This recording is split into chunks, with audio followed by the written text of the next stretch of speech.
All right, very, very interesting story here. New York Attorney General Letitia James has been indicted for mortgage fraud.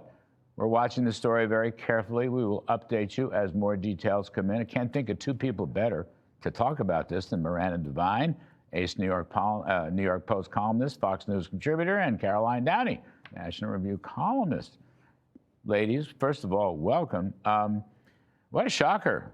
What a This is the gal who went after Donald Trump for not exactly dotting I's and crossing T's in some business records paper that should never have done anything except she was coached by the Biden White House and weaponized by the Biden White House to go after Mr. Trump, take all his money and business away. Lo and behold, we have mortgage fraud, primary residence in Virginia Beach, if I'm not mistaken, even though she's the Attorney General of New York, which is an Albany or New York City thing. There's also, she's also being investigated, but it's a grand jury indictment. She's being investigated for also calling Brooklyn, New York. I guess it's an apartment house, small apartment house she bought, that she also called that primary residence and made some other very egregious mistakes, all of which to get lower interest rates. So, Miranda, you know, there is a God. Let's start there. I have been wanting to say this for a long time. No one is above the law. Oh, yeah. There you go. That's right. Who said that? Letitia James said that over and over and over. And it's the same thing with the Democrats. They're always projecting. And so she's, you know, fooled around and found out. And I mean, look, it's just an indictment. I guess she's still innocent. Yes, but this is to allegations. Bill Pulte. And an indictment. It comes from Bill Pulte's very good work in looking at mortgage fraud, which people have gone to jail for. I mean, Letitia James herself faces $1 million in fines, 30 years in jail. Bill Pulte, Ed Martin went to the brownstone in Brooklyn and had a look at it, and you could see there were 5 apartment buildings there because there were 5 buzzers. Letitia James has said that her father was her husband for the purpose of, you know, misstating allegedly her information on these mortgage forms. So she got a lower rate of loan than she would have if she'd done everything above the board, and the rest of us have to do it above the board. So it's, I think, a good thing to indict someone who's high profile like this, because it sends a message to the rest of the country: be honest. It doesn't matter if everybody does it, which is, I think, has been the sort of defense of her. Mr. Trump offered her a deal. So if you vacate your office, I'll drop the charges. That would be a blessing if she would. That's an interesting point. I mean, can he do that? I don't think so. I mean, sure, it's in the justice, but then again, he's the president. But I'm willing to entertain the dream that we somehow would not have Letitia James in that office. But, you know, it's an extra slap in the face, as Miranda said, to all those hardworking Americans that are struggling with high mortgage rates. We don't get to benefit from, you know, having our primary residences, you know, in a more favorable place.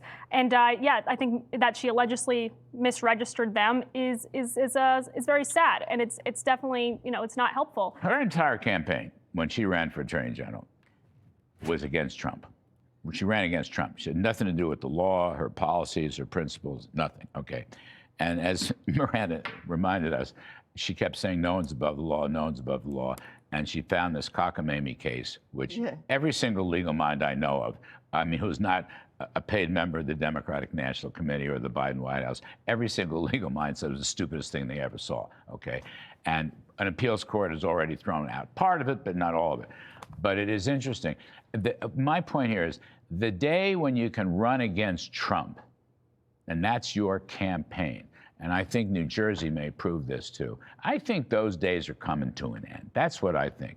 And I think, you know, okay, you wrote about Antifa and the Democrats in the cities, and we were talking to Senator Eric Schmidt about this. You know, the most popular or the most popular increase in polling is Kristi Noem in DHS. Why? Because she's backing up the ICE agents in the cities against these blue state governors and mayors who want no law and order and are in favor of the illegal immigrants and the criminals. She's a popular. Kristi Noem is very popular. DHS is very popular. Running against Trump, I think, as your exclusive only idea in a campaign, I think that's wearing pretty thin.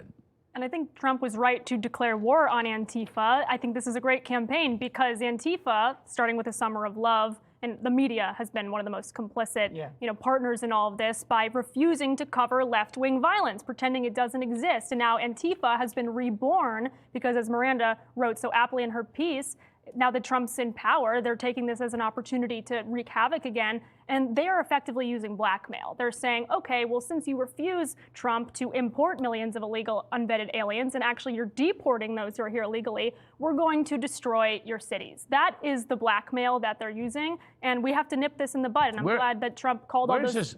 Where's this lead? Miranda, your column today was terrific. Where's this lead?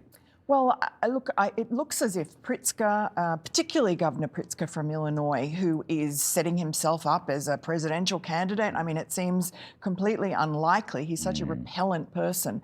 But I think for the Democrats, it's who. I was being polite. I'm sorry. There were a lot of other adjectives I could have used. I couldn't keep a straight face. Please continue. You have to admit it. It's true. I know. But he and all the other Democrats, whether it's Newsom or Andy Beshear, all of these 2028 hopefuls, all they have in their minds is to be mean about Trump, is to oppose Trump. That's it. They don't have good policies, have nothing positive for their citizens. And I kind of think that's wearing thin, particularly as, if the economy starts grooving again before the midterms, and, even I've been reading the broadsheet, normally negative anti-Trump newspapers today, and because of Israel and the Gaza compromise, they seem to be like being positive about him, semi-positive. You have to blink your eyes and look at the bylines and said, really? I know. She said what? There's nothing snarky. I'm scouring for snark. That's terrific stuff. Miranda, Devine, Caroline, Downey. We'll have a lot more on mortgage fraud as life continues.